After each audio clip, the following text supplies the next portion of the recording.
নমস্কাৰ। আজি ভাৰতৰ ইতিহাসৰ 10 নম্বৰ খণ্ডৰ প্ৰথম প্ৰশ্নটো হৈছে কুতুবুদ্দিন আইবাকৰ পিছত দিল্লীৰ সিংহাসনত তলত উল্লেখ কৰা কোনগৰাকী বহিছিল? ইয়াৰ 4টা অপশ্যন দিয়া আছে। এ দিয়া আছে মহম্মদ ঘুৰি, বি দিয়া আছে ইলতুৎমিছ, চি দিয়া আছে ঔৰংগজেব আৰু ডি দিয়া আছে কনিষ্ক। এই 4গৰাকীৰ ভিতৰত শুদ্ধ উত্তৰ কোনটো হ'ব? ইয়াৰ শুদ্ধ উত্তৰটো হ'ব অপশ্যন বি ইলতুৎমিছ। কুতুবুদ্দিন আইবাকৰ পিছত দিল্লীৰ সিংহাসনত ইলতুৎমিছ বহিছিল। গজনীৰ চুলতানে কেইবাৰ ভাৰত আক্ৰমণ কৰিছিল? এটা 4টা অপশ্যন দিয়া আছে। এ 11 বাৰ, বি 13 বাৰ, চি 15 বাৰ আৰু ডি দিয়া আছে 17 বাৰ। এই 4টাৰ ভিতৰত শুদ্ধ উত্তৰ কোনটো হ'ব? ইয়াত শুদ্ধ উত্তৰটো হ'ব অপশ্যন ডি 17 বাৰ। গজনীৰ চুলতানে 17 বাৰ ভাৰত আক্ৰমণ কৰিছিল। ইক্তা ব্যৱস্থা তলত উল্লেখ কৰা কোনগৰাকীয়ে প্ৰৱৰ্তন কৰিছিল? ইয়াত 4টা অপশ্যন দিয়া আছে। এ ইলতুৎমিছ, বি মহম্মদ ঘুৰি, চি আকবৰ, ডি হুমায়ুন।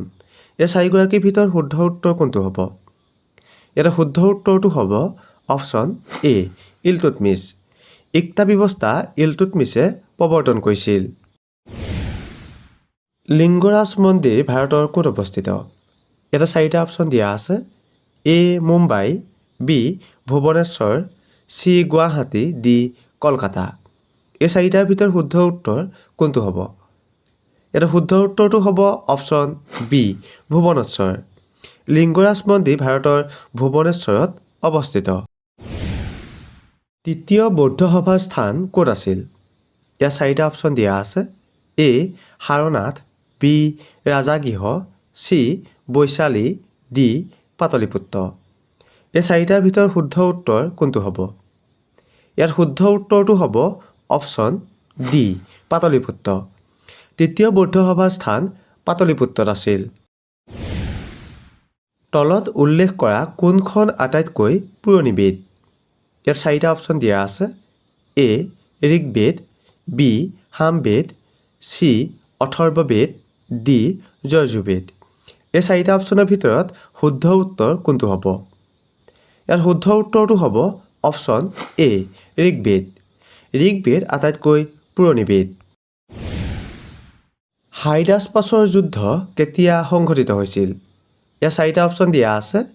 এ খ্ৰীষ্টপূৰ্ব 261, বি খ্ৰীষ্টপূৰ্ব 306, চি খ্ৰীষ্টপূৰ্ব 326, ডি খ্ৰীষ্টপূৰ্ব 599। এই 4টা অপশ্যনৰ ভিতৰত শুদ্ধ উত্তৰ কোনটো হ'ব? ইয়াত শুদ্ধ উত্তৰটো হ'ব অপশ্যন চি খ্ৰীষ্টপূৰ্ব 326।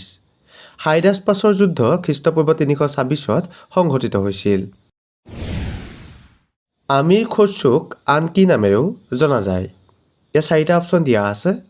এ men of India, B sultan of India, C parrot of India, D tiger of India. এই 4টা অপশ্যনৰ ভিতৰত শুদ্ধ উত্তৰ কোনটো হ'ব?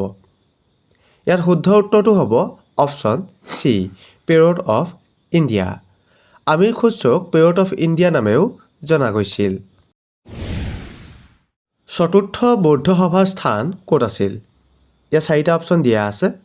এ Kolkata, B Kamrup, C Pataliputra, D Kundalvan.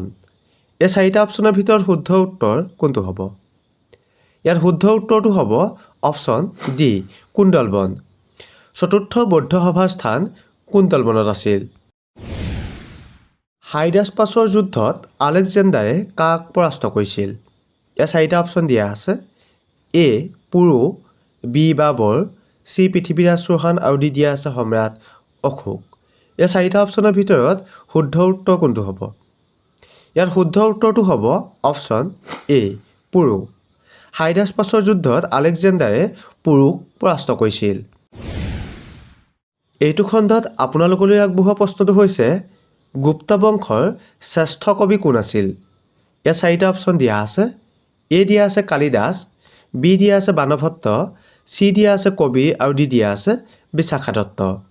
এই 4টা অপশ্যনৰ ভিতৰত শুদ্ধ উত্তৰ কোনটো হ'ব আপোনালোকে কমেণ্ট কৰি জনাব। আৰু যিসকলে ভিডিঅ'টো চাই ভাল লাগিলে আগলৈ শ্বেয়াৰ কৰি দিব। ধন্যবাদ।